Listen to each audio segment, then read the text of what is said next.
Hello and good evening, I'm Melisa Idris. And I'm Sharaad Kuttan. You're watching Consider This, the show where we want you to consider and then reconsider what you know of the news of the day. Now, it's been 1 week since the water supply to 1.2 million consumer accounts in the Klang Valley was disrupted due to the dumping of pollutants in Sungai Gong. Now, today, the High Court allowed for the remand of the four brothers to be extended for another 5 days, this over their alleged involvement in the pollution. So the brothers were initially remanded for 6 days starting last Monday. Now, this also comes as the Selangor State Government is considering doubling the maximum fine for water polluters from 5,000 ringgit to $1 million. I think it's interesting to note, Sharaad, that while this sounds like the state government is getting tough on polluters, but is it really dealing with the root cause of the problem? I mean, is this deterrent going to be enough to ensure that this incident doesn't happen again in the future? Yeah, Melissa, you're absolutely right. I mean, it sounds like they're trying to increase the deterrent effect of the fine. But it also sounds like, and we look at several headlines over the last couple of weeks, it's been focused largely on the question of punishment, right? So we had very brave sounding words about demolishing those factories. We've heard now about increasing the fines, maybe. The real issue, I think, Melissa, and where much more imagination could be, in fact, invested in, is the question of monitoring. Right. So, you know, using science, IT 4.0, I mean, people talk and politicians love to spew those cliches and platitudes about technology. Industry 4.0. Absolutely. And yet, when it comes to things as important as monitoring our water sources, it's not being used. And I think that is where I'd like to see this conversation go. I completely agree with you. Punishment, so the focus on punishment and not so much on prevention. I don't really know whether, I'm really curious to know whether, you know, all the stakeholders involved have learned the lessons of the past week. Have we really understood where reform is most needed in terms of the monitoring, in terms of the early warning system, in terms of diversifying the sources of our water supply? And also enforcement. I mean, we do have a problem generally with the question of enforcement, or whether it's efficient, or whether people are sleeping in the job, whether people are in charge of the situation are uncorruptible, meaning they're not given to look, you know, to looking the other way for an inducement. So I think these are the real issues that maybe sound softer in terms of headlines, that don't sound like the very macho, I will demolish those factory kind of statements that politicians love to make. But actually is where we really need to pay attention. It's the solution, right? This is how we ensure that this never happens again. And I do want to say, for the longer term, I'd also like to see this softer approach being I guess, adopted onto our attitudes towards rivers. I mean, Charles Santiago, the Klang MP, former chairman of SPAN, was on the show recently, and he said that we treat our rivers like a dumping ground. Every single waste from almost every industry has been funneled into our rivers. Yeah, there's also the question of how do we treat people, our experts, people in the scientific community. Are they just mere appendages to politicians, or should they actually be front and center in these discussions and have their advice taken seriously? The analysts that, you know, it seems Malaysia is full of talented people, Melissa, but it doesn't seem like the politicians care to use them except as a kind of window dressing. And so, you know, when Charles Santiago, of course, he's a politician, but also a man with an expertise. I mean, when he says he's proposed a task force to the Menteri Besar, has there been any follow-up in the media? Have we heard the Menteri Besar of Selangor actually respond to that demand, suggestion or a demand coming from his own ranks? Okay. So what we're going to do is hopefully continue that conversation on Consider This in future episodes. But we're going to take a quick break, and after this, what we'll do is we'll turn our attention to Sabah, the Sabah State Elections, on the eve of nomination day. Now, that's all coming up in just a couple of minutes, so stay tuned.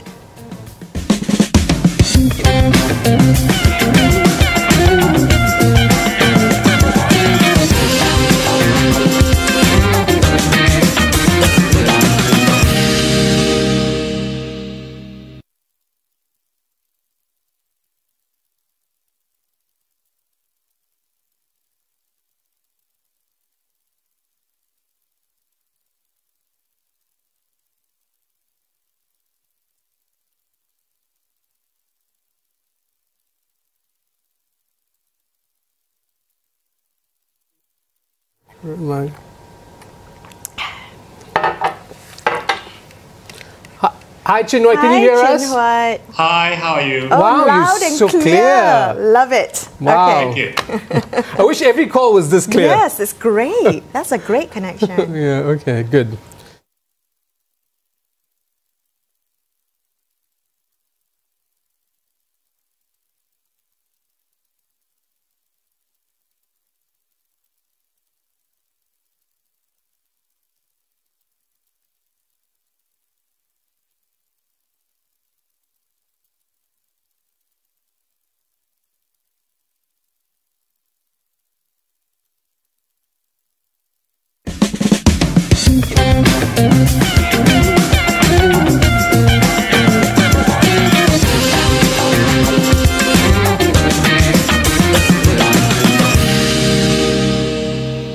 Hi, you're watching Consider This. I'm Melisa Idris. With me is Sharaad Kuttan.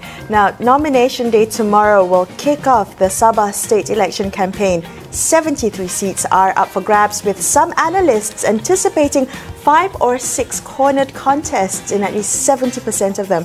Joining us on the show tonight, we're going to be discussing not just what to expect tomorrow, but also in the next 2 weeks in the lead up to polling day. Political scientist Wong Chin Huat joins us now. Chin Huat, as an observer of the intra-coalition seat negotiations that were happening for this election, what have you noted in the dynamics that was perhaps different from previous polls? Clearly now, this round, we have the federal government coalitions in 2 coalitions and 1 party. So you have Perikatan Nasional, you have Warisan Nasional, and then you have PBS.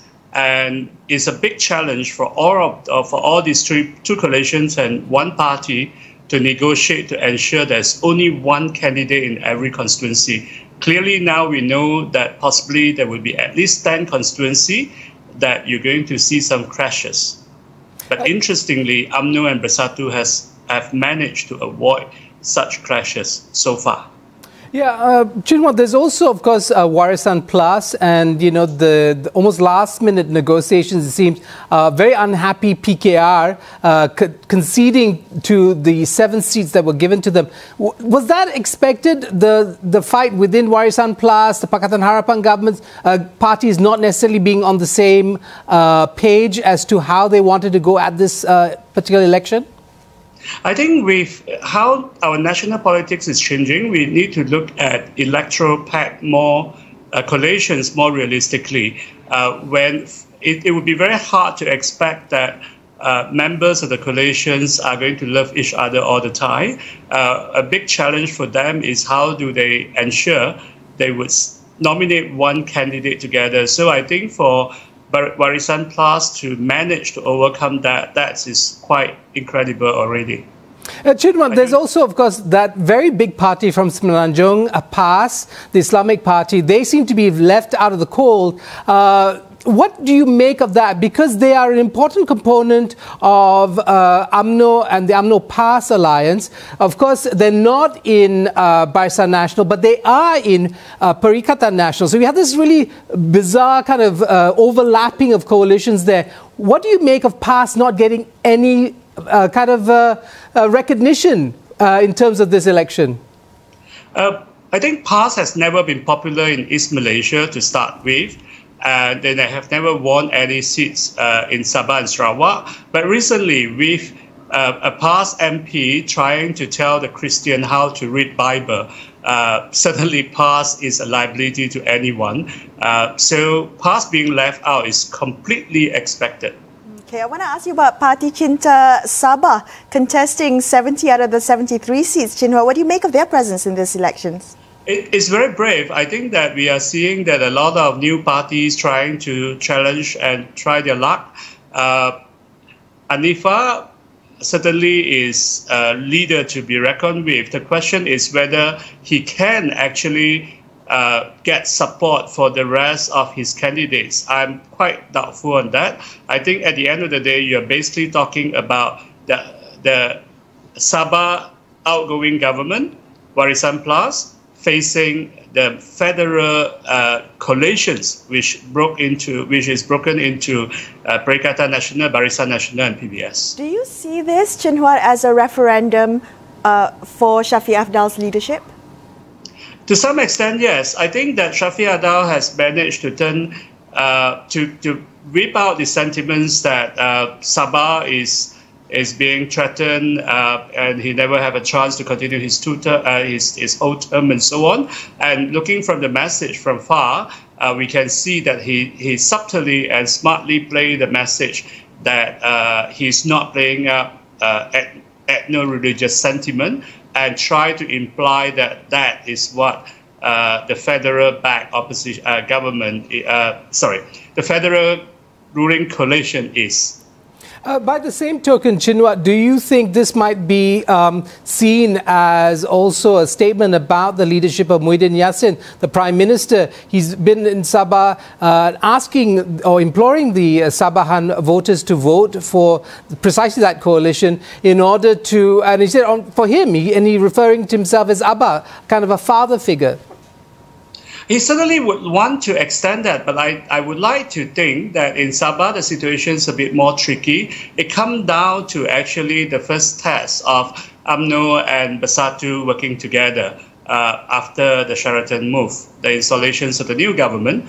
If we look at now, we basically, between BN and PN, we have two coalitions led by one major Malay party. And while PN is felt to be established at the national level, it is now being tested in Sabah. So I think what Muhyiddin really care about is to make sure that PN survive. Because let's say, assuming a situation that if BN, who is contesting 30 over seats, would actually form the government with a few from PN, it's more important for Muhyiddin to ensure that PN win a substantial number of seats, even though they fail to replace Warisan Plus as the government. Chin Huat, just on the note of the number of seats, there are 13 new seats being, I think, for this elections. Is that a significant change? What are the implications of that? Most of the seats are actually with very small numbers of electorates. These are inland seats. So it helped to cushion a little bit of that the tension between the party. Because, for example, UMNO and Bersatu, when they negotiate the seats, now they have some room to accommodate those who have to be moved away from the existing seats. Not to forget that Bersatu outgoing 8 aduns were all from UMNO. Chin Huat, what about the ground sentiment? If we can turn our attention to what people want out of politics, what narrative they're plugging themselves into. Is it the national narrative that we hear very much in the peninsula of, a reform agenda versus a return to the old order, Najib Razak and his team, versus a much more local or Sabah-based nativist, Sabah for Sabahans kind of narrative? I think Sabah's situation is certainly different from here. From afar and also from the information I have gathered, that what we are seeing for some parts of Sabahan, their concern still remains about these illegal immigrants and so on, especially for the KDM ground. And overall, of course, these questions about Sabah being sidelined from in the entire federation, and again, as implied by with Warisan talking about this is about building the country, not overemphasizing one ethnic group or one religion. It is an indirect critique of the federal coalition. Okay. Which is heavily dominated by the Malays. Right. Chin Huat, if I may get you to stay on the line. Now, we're going to have to take a quick break, but we'll come back and continue this conversation. Still so much to cover. We'll be right back in just a couple of minutes. Stay tuned.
Thank you so much for staying with Sharaad and I on Consider This. Let's continue our conversation with political scientist Wong Chin Huat about what to expect tomorrow on nomination day of the Sabah State elections.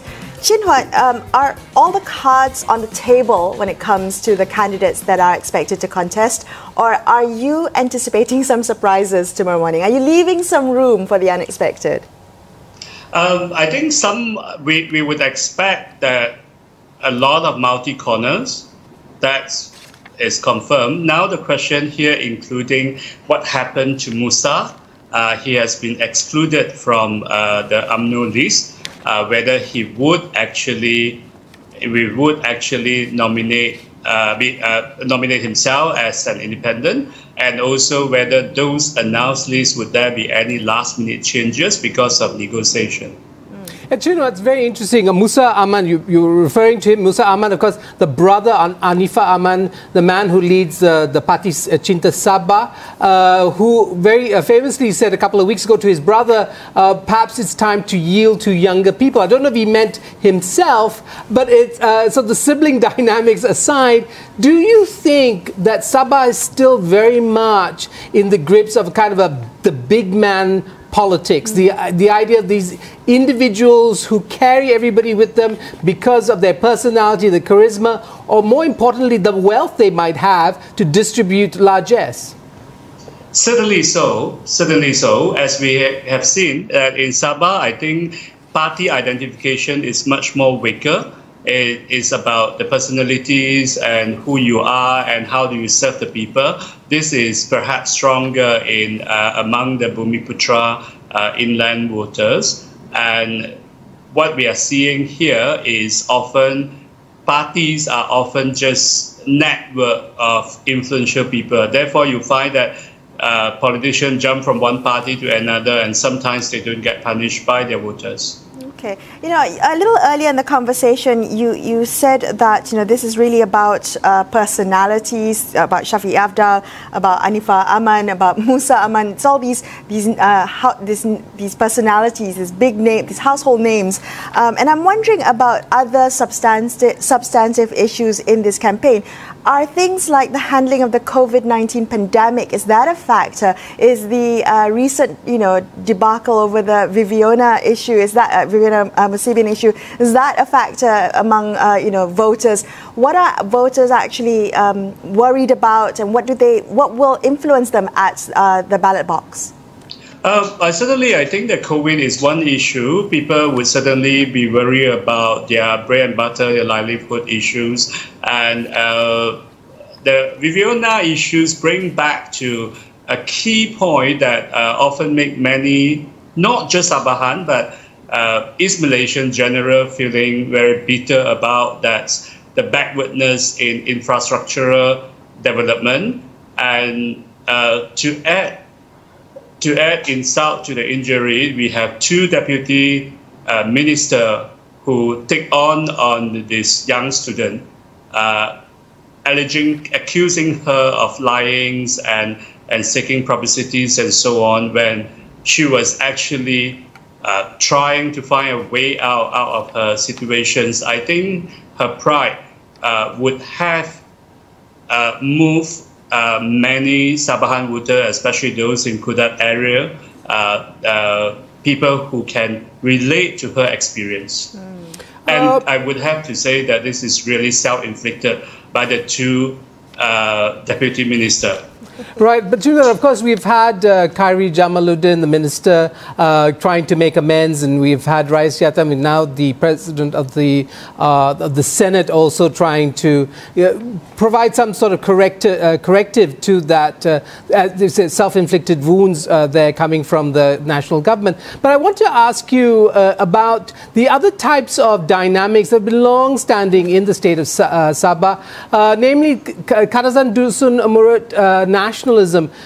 Are those boundaries of identity still playing a role in this election, or are they being kind of erased by the kind of pan-Sabahan, Sabah rights, again, Sabah for Sabahans discourse?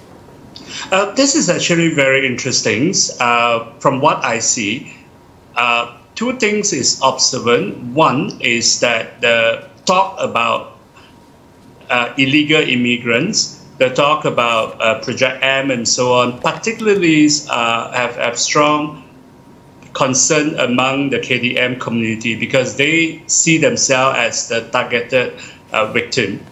And so this is where the KDM parties in BN and PN try to attack Warisan Plus for.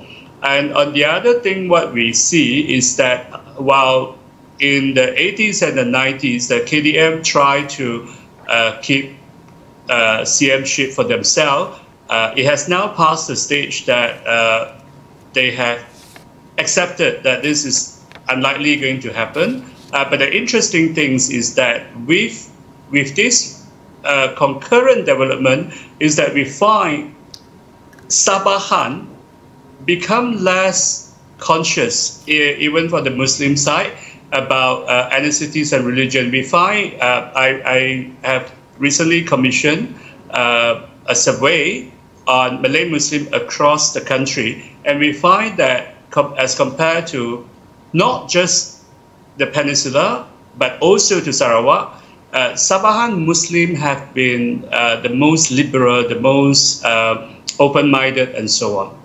That's quite interesting. And what else? I mean, how are you reading that? How could that, I guess, what implications of that for this specific elections? I think that it allowed that Sabahan to feel that we want to come together. They talk about this is our lifestyle. It is a soft way of projecting the state identity as in contrast to the national, the federal coalition government, which is much more, is dominated by the Malay Muslim. And often you have ministers and other asserting their power. But in Sabah, we can see from Shafi'i, he keep on stressing that I am a chief minister for all groups and not just for one group.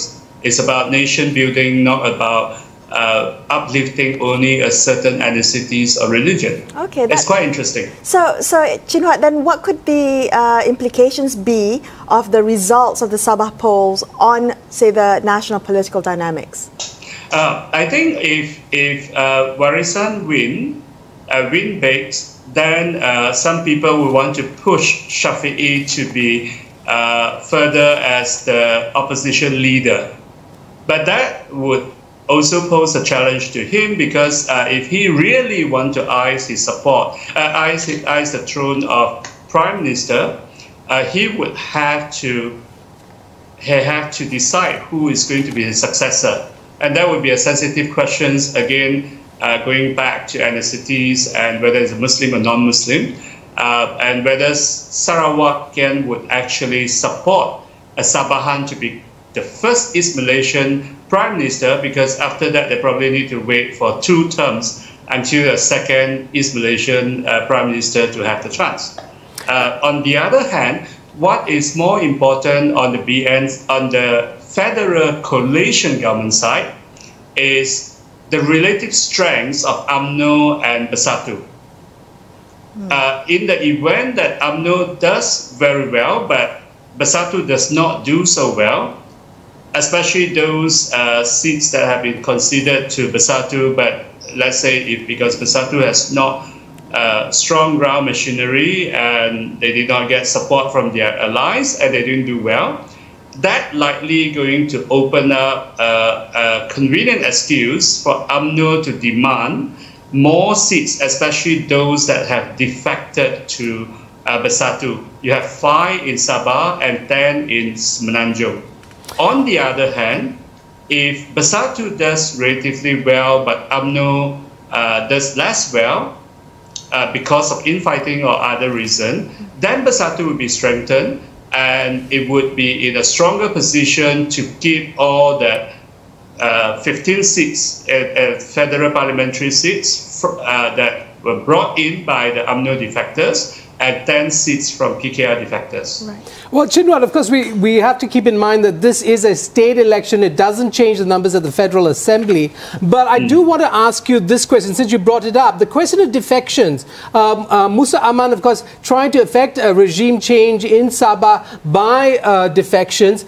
Is that something that can still happen? I mean, could Warisan Plus win, I mean, hypothetically, win this election and then lose the post-election political, horse trading that might happen because there are people with a lot of resources like Musa Aman?